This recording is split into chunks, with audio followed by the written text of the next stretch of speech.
Now, this is the device that we are looking at today. It's called a Neon Ray Ultra from Safaricom.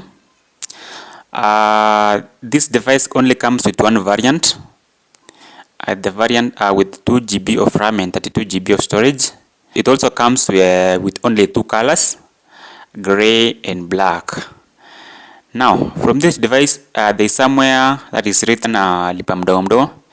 And just to explain, Mdogo Mdogo is a smartphone financing plan.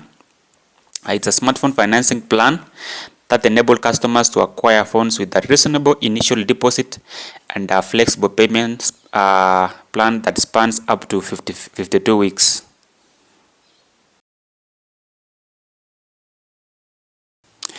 From the cover, we see it has a Safaricom logo, and on top it has the camera bumper, with the top one being a 8 megapixels camera, and the others, I feel that you are cheated. They're never camera at all. They're just there for decorations. Now, from the right side, it has three buttons: the power button and the volume rocker buttons. On top, it has a 3mm headphone jack, and on the bottom, it has a USB Type-C port that you'll be using to charge your device with your 6-watt charger, and bottom-facing speakers. Now, we are going to power on this device so that we see how it's behaving. And from the touch of the power button displays, that's the Neon Ray logo, the neon. This device is powered by Android Go Edition, the later version of Android.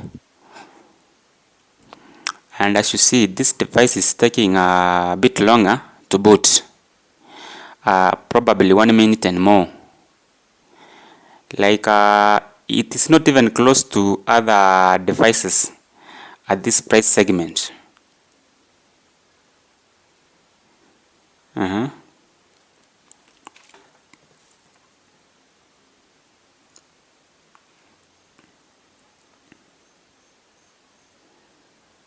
Now, let's key in our password. You see, it's lagging, The Mdogo Mdogo app keeps stopping.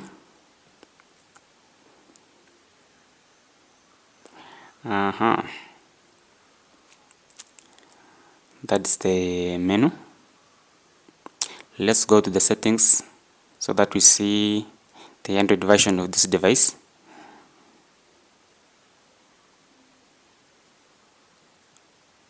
This is how this device was behaving from the first day I unboxed it. Now, Neon Ray Ultra is powered by Android 13 and based on operating system that is not defined.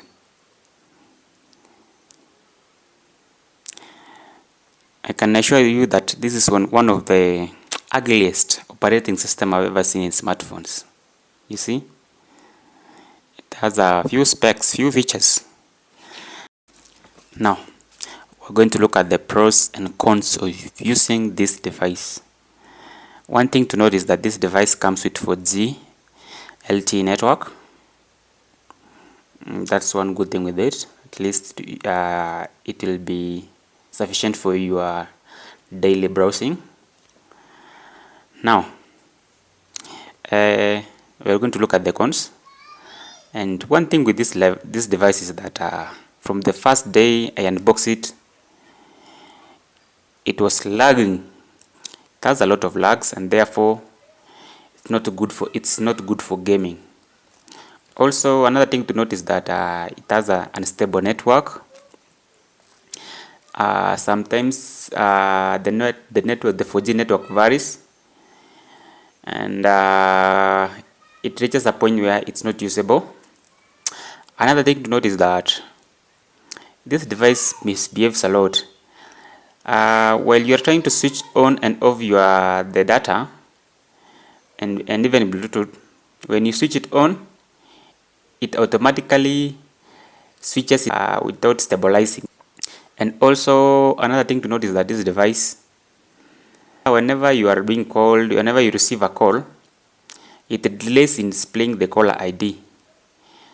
And again, this device is slow in responding to touch. Sometimes when you want to receive that call, when you try to touch, it doesn't respond. It delays a lot until even the system UI fails and takes you to the lock screen where you have to key in your locking your password so that you start it afresh again.